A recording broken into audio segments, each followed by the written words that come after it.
সবাইকে স্বাগত জানাচ্ছি সময় টেলিভিশনের নিয়মিত আয়োজন ফেসবুক লাইভে। সঙ্গে আছে আমি মাসুদুর রহমান। ফেসবুক লাইভে আজকে আমরা যে বিষয়টি নিয়ে আলোচনা করব, গত এক সপ্তাহেরও বেশি সময় ধরে সেই বিষয়টি নিয়ে সারা বাংলাদেশে আলোচনায়। ইনকিলাব মঞ্চের মুখপাত্র, ঢাকা ৮ আসনের সম্ভাব্য প্রার্থী শরীফ ওসমান হাদী হত্যাকাণ্ড এবং এই হত্যাকাণ্ডে জড়িত শুটার ফয়সাল। শুটার ফয়সালকে নিয়ে অনেক আলোচনা হয়েছে। কোথায় আছে ফয়সাল, তার বিভিন্ন লোকেশন বিভিন্ন মাধ্যমে জানানো হয়েছে এবং জানানোর চেষ্টা করা হয়েছে। কিন্তু এই যে এই শুটার কেন হাদীকে হত্যা করলো, এর পেছনে কোনো বড় অঙ্কের অর্থের লেনদেন হয়েছে কিনা সেই বিষয়টি আজকে আমরা খুঁজে বের করার চেষ্টা করেছি। এবং শুটার যে ফয়সাল, তার ব্যাংক হিসেবে হত্যার কয়েক মাস আগে 2,41,00,000 টাকা জমা হয়েছে। এই টাকা কিভাবে তার অ্যাকাউন্টে এলো, কারা দিল, এই বিষয়টি নিয়েই অনুসন্ধান শুরু হয়েছে। এই বিষয়ে আমাদের একটি প্রতিবেদন তৈরি করা আছে, শুরুতেই আমরা সেটি দেখে আসতে চাই।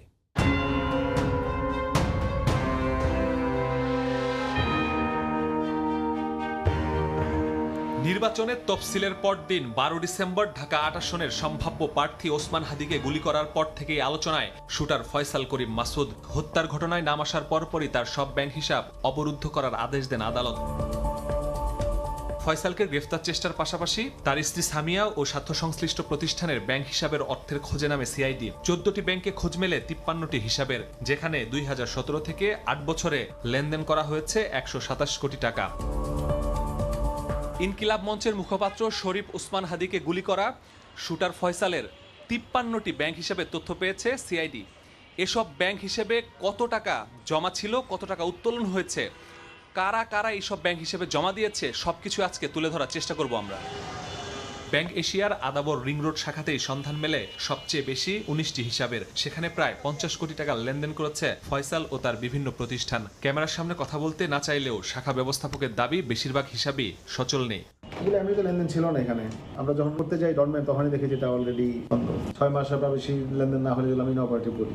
8 বছরে 127 কোটি টাকার লেনদেন হলেও হাদীকে হত্যার 3 মাস আগে 1,76,00,000 টাকা আর 1 মাস আগে 65.5 টাকা দুটি ব্যাংক হিসেবে জমা দেয় ফয়সাল ও তার স্ত্রী। মিশন বাস্তবায়নের আগে 65 লাখ টাকা বাদে বাকি সব টাকায় তুলে নেয় তারা। হত্যার আগে এত টাকা উত্তোলনের কারণ কি? এটা আমরা খুব নিবিড়ভাবে সিআইডি তদন্ত করছে যে তার সাথে অন্য কোনো বিহাইন্ড দ্য স্ক্রিন কোনো বড় গ্রুপ জড়িত ছিল কিনা, কারা কারা কোথায় থেকে সে টাকা পেয়েছে, তার কি মিশন ছিল, তার কি ভিশন ছিল, এই সব কিছু নিয়ে আমরা কাজ করছি এবং যথাসময়ে আমরা এগুলোকে উদ্ঘাটিত করব। সন্ধান পাওয়া 53টি হিসাবের মধ্যে 22টি হচ্ছে ফয়সালের 8টি প্রতিষ্ঠানের। ব্যাংক হিসাবের তথ্য অনুযায়ী রাজধানীর বাংলা মোটরের রূপায়ণ ট্রেড সেন্টারে থাকার কথা leads training and consulting limited, কিন্তু সেখানে গিয়ে দেখা যায় 1.5 বছর আগেই সব গুটিয়ে নিয়েছে ফয়সাল। এদের সম্ভবত আপনার কোনো একটা নিয়ে কাজ করতো, স্কিল ডেভেলপ বা এই ধরনের কিছু একটা ট্রেনিং এর মতন আর কি। প্রায় 1 বছর হয়ে গেছে ওরা নাই এখানে। রাজধানীর আদাবরের বায়তুল আমান হাউজিংয়ে ফয়সালের অ্যাপলসফট আইটি, আইকন সফটওয়্যার সহ 3টি প্রতিষ্ঠানের ঠিকানা। সেসব স্থানে গিয়েও মেলেনি প্রতিষ্ঠানগুলোর হদিস। আসলে ওরা কি করতো ওটা তো আসলে আমরা জানি না। আমরা আমাদের কাজ করতাম, ওরা ওদের মধ্যে কাজ করতো। তবে আমি যেটা যতটুকু জানি যে এখানে একটা গ্যাঞ্জাম হয়েছিল, পরে শুনছিলাম যে ওটা একটা টাকা পয়সা নিয়ে নাকি একটা গ্যাঞ্জাম হয়েছিল। সেটা হচ্ছে আপনার প্রায় ডিসেম্বরের দিকে, আর ফেব্রুয়ারিতে আবার নতুন করে ভাড়া দিল। সিআইডি প্রধান জানান, ফয়সাল ও তার স্বার্থ সংশ্লিষ্ট সবার অবৈধ লেনদেনের তথ্য খুঁজে বের করা হচ্ছে, ছাড় পাবে না কেউই। এই হত্যাকাণ্ডের যে মূল অভিযুক্ত ফয়সাল করিম মাসুদ, তাদের যে অ্যাসোসিয়েট যারা আছে, তাদের আমরা এ পর্যন্ত 53টি অ্যাকাউন্ট পেয়েছি বিভিন্ন ব্যাংকে। এতে 127 কোটি টাকার লেনদেন আমরা তথ্য পেয়েছি। তার এখন স্থিতি যেটি আছে প্রায় 65 লক্ষ টাকার মতো। এটা অলরেডি আমরা রাষ্ট্রের অনুকূলে কনফিসকেট করার জন্য, বাজেয়াপ্ত করার জন্য যে আইনি প্রক্রিয়া সেটি আমরা শুরু করেছি। এছাড়া ফয়সালের ব্যাংক হিসাবে থাকা অর্থ বাজেয়াপ্তের প্রক্রিয়া চলছে বলে জানিয়েছে সিআইডি।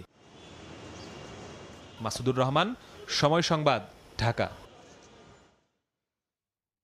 প্রতিবেদনটি যেমনটি দেখছিলাম আমরা যে 241 কোটি টাকা, 2,41,00,000 টাকা তার অ্যাকাউন্টে জমা হয়েছে এবং সেটি থেকে সে 65 লাখ টাকা বাদে আর বাকিগুলো তুলে নিয়েছিল।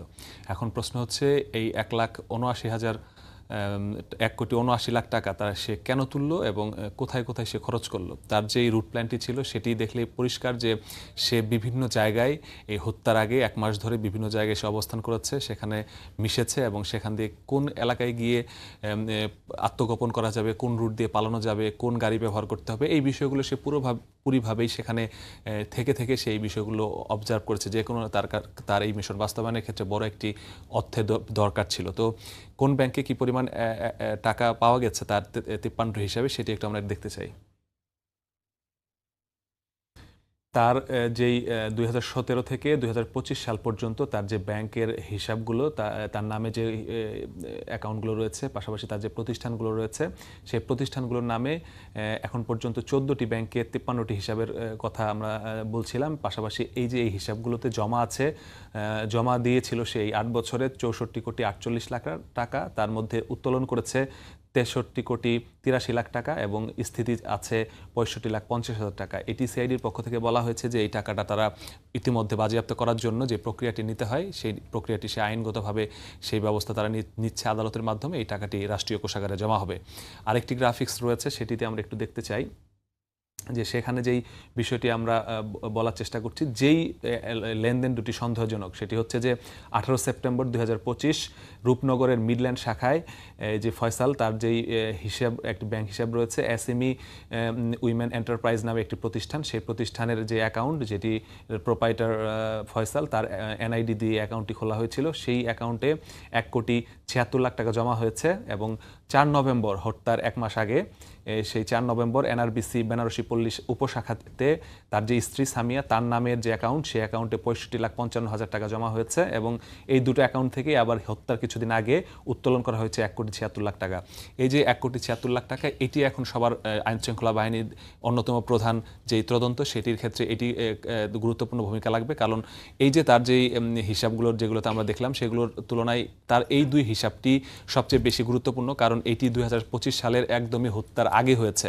তো আগের যে লেনদেনগুলো ছিল সেগুলোর তুলনায় এই দুটিকে বেশি গুরুত্ব দিচ্ছে যে এই টাকাটা তাদের কাছে কিভাবে আসলো। কারণ ফয়সাল গত বছরেই একটি তার নিজের একটি অফিসে চাঁদাবাজির ঘটনায়, অস্ত্রে ঠেকিয়ে চাঁদাবাজির ঘটনায় সে গ্রেফতার হয়েছিল। গ্রেফতার হওয়ার পর সে র্যাবের মাধ্যমে আদালতে মাধ্যমে সে পরবর্তীতে কারাগারে বন্দী ছিল। পরে সে জামিন নিয়ে সে বের হয়ে এসে তার কোনো দৃশ্যমান আয় রোজগারের ছিল না, সেখানে সে এতগুলো টাকা তার কাছে আসা অবশ্যই হাদির যেই হত্যার যে কিলিং মিশন সেটির সাথে যোগসাজশ আছে, সেই কারণেই কিন্তু এই বিষয়টা নিয়ে বারবার আলোচনায় আসছে।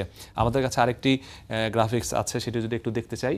ফয়সাল যে প্রতিষ্ঠানগুলোর নাম বলেছে, যে প্রতিষ্ঠানগুলোর মাধ্যমে সে অ্যাকাউন্ট খুলেছে এবং যে প্রতিষ্ঠানগুলোর মাধ্যমে সে লেনদেন করেছে, সেই প্রতিষ্ঠানগুলো হচ্ছে Apple Soft IT, Icon software, Leads training and consulting limited, Leads corporation, SME women enterprise, directory project, Indeed, YCU technology.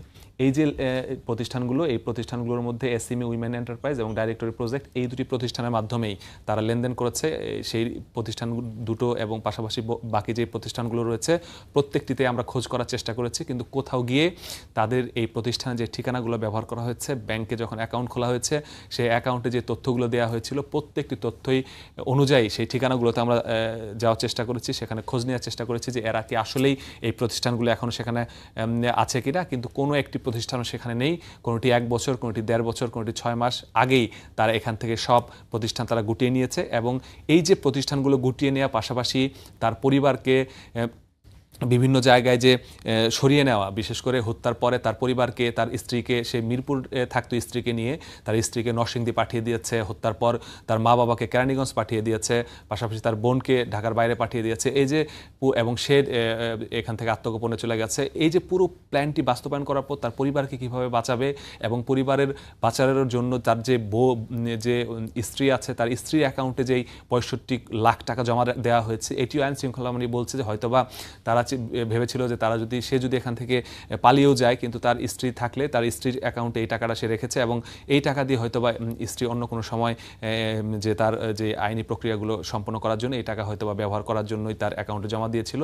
সরাসরি জমা দেয়নি, একটি প্রতিষ্ঠানের থ্রুতে সেই টাকা জমা দিয়েছিল। তবে যেহেতু এই ঘটনার পর তার স্ত্রী, সন্তান সবাই, স্ত্রী এবং অন্য আত্মীয় স্বজন, বাবা মা সবার বিষয়ে তদন্ত হয়েছে এবং প্রত্যেকেরই যোগসাজশ পাওয়া গেছে এই ঘটনায়, যে কারণে সবাই কিন্তু এখন গ্রেফতার হয়েছে, শুধুমাত্র ফয়সালকেই খোঁজা হচ্ছে। তো তার যেই ব্যাংক হিসাবগুলো রয়েছে সেগুলো আরও পুঙ্খানুপুঙ্খানুভাবে তদন্ত হবে। 127 কোটি টাকার যে লেনদেনের তথ্য পাওয়া গেছে তার 53টি হিসাবে, এই 127 কোটি টাকা কোথা থেকে কারা কীভাবে এনেছে এই বিষয়গুলো তাদের তদন্ত হচ্ছে। পাশাপাশি তার যে আইটি কোম্পানিগুলো খুলেছে সেই আইটি কোম্পানিগুলোর সাথে কোনো রাজনৈতিক দলের সম্পৃক্ততা আছে কিনা, তার বিভিন্ন জায়গায় রাজনৈতিক পরিচয় হিসেবে ছাত্রলীগের পরিচয় আমরা সামনে পাচ্ছি, এছাড়া অন্যান্য রাজনৈতিক দলের সাথেও তার সম্পৃক্ততার একটি গুঞ্জন আমরা বিভিন্ন জায়গায় পাচ্ছি। পাচ্ছি, কারণ যে আইটি কোম্পানিগুলো সে খুলেছিল সেই আইটি কোম্পানিগুলোর সাথে এরকম যোগসূত্র বিভিন্নভাবে খোঁজা হচ্ছে। তো কারা এই ঘটনাটি ঘটিয়েছে, কিভাবে ঘটিয়েছে, পুরো বিষয়গুলোই সামনে আসবে এবং তার যে অর্থের যোগান সেই বিষয়টিও সামনে আনার পাশাপাশি গোয়েন্দা পুলিশ তদন্ত করছে, তাকে গ্রেফতারের চেষ্টা করছে।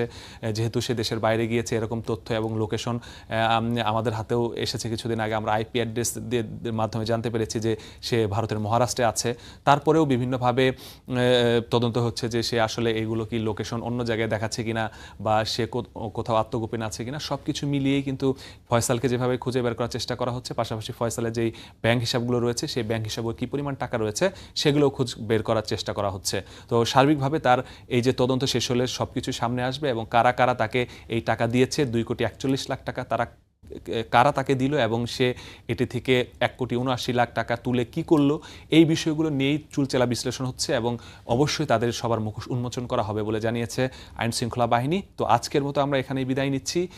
সামনে আবারও নতুন কোনো বিষয় নিয়ে আপনাদের সামনে হাজির হব। ততক্ষণের জন্য বিদায় নিচ্ছি। সঙ্গে থাকুন সময়ের।